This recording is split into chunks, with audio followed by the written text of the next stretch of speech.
حضرت عبداللہ بن بریدہ رضی اللہ تعالی عنہ نے عبداللہ بن برائدہ رضی اللہ تعالی عنہ نے حدیث بیان کی، انہوں نے ابو اسود سے روایت کی تھی۔ ابو کہتے ہیں کہ میں مدینے آیا، ان دنوں وہاں مرض پھیلا ہوا تھا اور لوگ بہت تیزی سے فوت ہو رہے تھے، تو میں حضرت عمر فاروق رضی اللہ تعالیٰ عنہ کے ساتھ بیٹھا ہوا تھا۔ چنانچہ ایک جنازہ گزرا تو اس کی تعریف کی گئی، یعنی قریب بیٹھے ہوئے لوگوں نے اس کی تعریف کی، تو حضرت عمر فاروق رضی اللہ تعالیٰ عنہ نے فرمایا واجب ہو گئی۔ پھر ایک دوسرا جنازہ گزرا تو اس کی بھی تعریف کی گئی، حضرت عمر فاروق نے فرمایا واجب ہو گئی۔ پھر ایک تیسرا جنازہ گزرا، لوگوں نے اس کی برائی بیان کی تو حضرت عمر فاروق نے فرمایا واجب ہو گئی۔ میں نے پوچھا یا امیر المؤمنین کیا چیز واجب ہو گئی؟ انہوں نے بتایا کہ میں نے اس طرح کہا ہے، حضرت عمر فاروق کہتے ہیں میں نے اسی طرح کہا ہے جس طرح نبی کریم صلی اللہ علیہ وسلم نے فرمایا تھا۔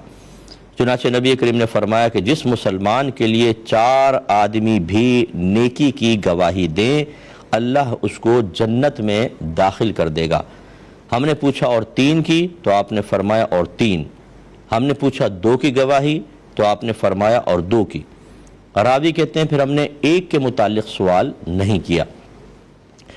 تو اس حدیث سے کم از کم 2 کی گواہی سے کسی کا عادل ہونا اچھا ہونا ثابت ہوا، لیکن 1 کی روایات بھی موجود ہیں، اور امام اعظم ابو حنیفہ رضی اللہ تعالیٰ عنہ اسی کے قائل ہیں کہ اگر ایک عادل شخص نیک پرہیزگار متقی کسی اور کے متقی پرہیزگار ہونے کی گواہی دے تو اس کے حق میں قبول کی جائے گی۔ تو اس کا مطلب ہے کہ اگر کوئی شخص ایسا ہے جس کا انتقال ہوتا ہے اور بڑے بڑے علماء، مفتیان کرام، نیک لوگ اس کے اچھے ہونے کی گواہی دے رہے ہیں، تو بس اس کا مطلب ہے کہ انشاءاللہ عز و جل ان لوگوں کی زبان پر اس شخص کے حق میں تعریفات کا جاری ہونا اس کے جنتی ہونے کی ظاہری علامت ہو سکتی ہے۔ میں نہیں کہہ رہا ہوں کہ وہ جنتی ہو گیا، کیونکہ یہ تو اللہ اس کے رسول بہتر جانتے ہیں، لیکن وہی بات ہے کہ ان کی گواہی جو ہے اس کے حق میں پازیٹیو کلمات، پازیٹیو کمنٹس پاس کرنا، یہ اس کے لیے جنت کی ضمانت ہو سکتا ہے، اور جب ہو سکتا ہے تو پھر ہمیں اس کی تعظیم کرنی چاہیے۔ ایسا نہیں ہونا چاہیے کہ ہم اس کے مرنے کے بعد اس کی برائیاں بیان کریں، اس کے عیب نکالیں، کہ جو ہوتا ہے ہمیشہ کہ بہت سے لوگ ایسے ہوتے ہیں جب انتقال کرتے ہیں اگر 1000 اس کی تعریف کر رہے ہیں تو 4، 5، 10 ایسے بھی مل جائیں گے جو برائی کر رہے ہوں گے۔ تو اس میں سمپل میجورٹی ضرور دیکھی جائے کہ اگر ایک طرف بڑے بڑے علماء ہیں، متقی پرہیزگار، صاحب قرآن لوگ، یعنی قرآن کا علم رکھنے والے، حدیث کا علم رکھنے والے گواہی دے رہے ہیں تو پھر ان کی گواہی کا اعتبار ہوگا، ورنہ اب یہ دور ایسا چل رہا ہے کہ اس میں بغض رکھتے ہوئے، حسد رکھتے ہوئے، اپنے ذاتی مفادات پر ضرب لگنے کی بنا پر ہم چھوٹی چھوٹی باتوں پہ ناراض ہو جاتے ہیں اور اچھے خاصے نیک آدمی پر بھی الزام لگا دیتے ہیں، اس کے بارے میں بیڈ کمنٹس دیتے ہیں، اور کم از کم اپنے اطراف کے لوگ جو ہم خیال ہوتے ہیں انہیں اس سے بدگمان کرنے میں کامیاب ہو جاتے ہیں۔ اس لیے میں عوام سے گزارش کرتا ہوں کہ آپ ایسا نہ کریں کسی ایک گروہ کی سن کے کسی کے بارے میں فیصلہ کر لیں۔ یہ دیکھیں کہ اگر 2 گروہ کسی کے بارے میں کہہ رہے ہیں تو جانب مخالف گروہ کے اندر کون کون سی شخصیات ہیں اس کے اعتبار سے، اور اگر آپ کو یہ نظر آئے کہ برائی کرنے والے بھی بہت زبردست قسم کے لوگ ہیں، اچھائی بیان کرنے والے بھی ان میں بھی پائے کے علماء موجود ہیں، ایسا بھی بعض اوقات ہو جائے گا، تو اس میں پھر حکم یہ ہوتا ہے کف لسان، خاموش ہو جائیں بالکل، کیونکہ فرض کر لیں اگر ان کی گواہی واقعی صحیح ہے اور وہ نیک ہے تو آپ ایک نیک آدمی کے خلاف بول رہے ہیں، اور اگر ان کی گواہی معتبر ہے فرض کر لیں اللہ کی بارگاہ میں اور وہ صحیح آدمی نہیں ہے، اور معاذ اللہ ثم معاذ اللہ ہو سکتا ہے اس کے آخرت میں انجام برا ہو، تو جس کا انجام برا ہونے والا ہے آپ اس سے خواہ حسن عقیدت قائم کریں، تو ایسی صورت میں کف لسان ہوتا ہے کہ اپنی زبان کو بند رکھا جائے۔ یہی ہمارے خاندان وغیرہ کے اندر معاملہ ہوتا ہے، لیکن یہ پھر میں ایک دفعہ دہرا دیتا ہوں اپنی بات کو کہ کسی کے بارے میں پازیٹیو کمنٹس سننے کے بعد دیکھیں تو صحیح کہ کون کمنٹس پاس کر رہا ہے۔ ایسے ایسے لوگ ہمیں ملتے ہیں، یقین کریں کہ جی وہ بڑا نیک آدمی تھا، ایک فوت ہو گیا بہت زبردست، اب اس سے پوچھیں کہ اچھا کیا ان کی نیکی تھی؟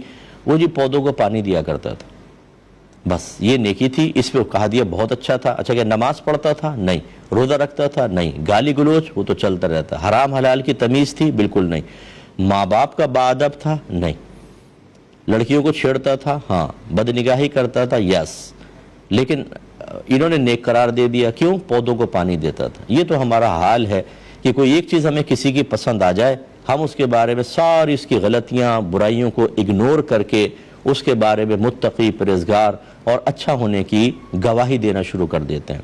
ہمارا تو بڑا پرانا تجربہ ہے، مصعب ان سے ملے، بڑے متقی آدمی ہیں، اب ہم دیکھتے ہیں ظاہری اعتبار سے بھی تقوی کی کوئی علامت نہیں ہوتی، تو جب دائرہ دم میں رہ کے پوچھا جاتا ہے کہ کیسے متقی ہیں، تو کہتے ہیں ہر مہینے یہ ہماری مسجد میں 10,000 روپے چندہ دیتا ہے۔ یعنی اس کا مطلب ہے 10,000 روپے چندہ دیں، اب آپ اسمگلنگ کریں، گالیاں بکیں، فاسق و فاجر ہوں، علم سیکھیں نہ سیکھیں، قرآن پڑھیں نہ پڑھیں، حضرت نے ڈگری جاری کر دی کہ یہ بہت بڑے متقی پرہیزگار ہیں۔ کبھی کہیں گے جی ان سے ملے بہت بڑے عاشق رسول ہیں، اب عشق رسول کی علامات تو کوئی ان میں ظاہری طور پہ نظر نہیں آ رہی، تو جب پوچھا جائے تو جی یہ ماشاءاللہ ہر مہینے 10 دیگیں پکا کے غریبوں میں تقسیم کر دیتے ہیں۔ اچھی چیز ہے، میں اس کا انکار نہیں کر رہا ہوں، چلے اگر غریبوں کو کھانا کھلاتا ہے اچھی بات، لیکن یہ اچھی بات نہیں ہے کہ صرف اس کا کھانا کھلانے کو بنیاد بنا کر آپ اس کے اللہ تبارک و تعالیٰ کی گئی ہر نافرمانی کو نظر انداز، انتہائی حقیر اور معمولی اور بالکل قابل معافی تصور کر لیں۔ میرا رب چاہے تو معاف کرے، بالکل کوئی مسئلہ نہیں ہے، وہ تو اس کا اور اس کے بندے کا معاملہ، لیکن ہمیں بندے سے نہیں لیکن اس کے عمل سے نفرت رکھنے کا حکم ہے کہ اگر وہ گندے عمل کرتا ہے تو اس کے عمل سے نفرت رکھنی چاہیے، اور اس قسم کے کمنٹس پاس کرنے والے گویا کہ اس کے عمل کی برائی کو نگاہوں سے نکال دیتے ہیں کہ سب چھوڑ دو، دیکھو یہ دیکھ کھلاتا تو تھا، اس پہ عاشق رسول ہونے کا فتویٰ دے دیا جاتا ہے کہ بہت بڑا عاشق رسول تھا۔ یہ غلطی ہے، اس کی خرابی یہ بھی پیدا ہوتی ہے کہ جو سن رہے ہوتے ہیں نا وہ بھی کہتے ہیں اس کا مطلب ہے کہ فراڈ کرو، ڈرامے بازی کرو، ڈنڈیاں مارو، اللہ اس کے رسول کو حقیر سمجھ کے ان کے احکام کو نظر انداز کرو، لیکن ایسے کچھ لوگوں کو دکھا دو، بچیوں کی شادی کرا دی، مسجد بنوا دی، بچوں کو حفظ کروا دیا اور چندہ دے دیا کسی جگہ پر، تو بس معروف ہو جائیں گے آپ، چھوڑو۔ لیکن اس میں خطرہ کیا ہوتا ہے؟ ایک تو دیکھیں وہ بگڑ گیا، باکمال نہ بن سکا، ہزاروں نقائص کے ساتھ خود کو باکمال سمجھنا شروع کر دیا، اور دوسری بات یہ ہے کہ وہ کبھی توبہ نہیں کرے گا کہ میں تو مقبول ہوں، کیوں توبہ کرے گا؟ اس کو دیکھ کے 50 اور اس خرابی کے اندر مبتلا ہوں گے، اور وہ اللہ تعالیٰ کی بارگاہ میں تباہ ہوگا، بارگاہ پکڑا جا سکتا ہے۔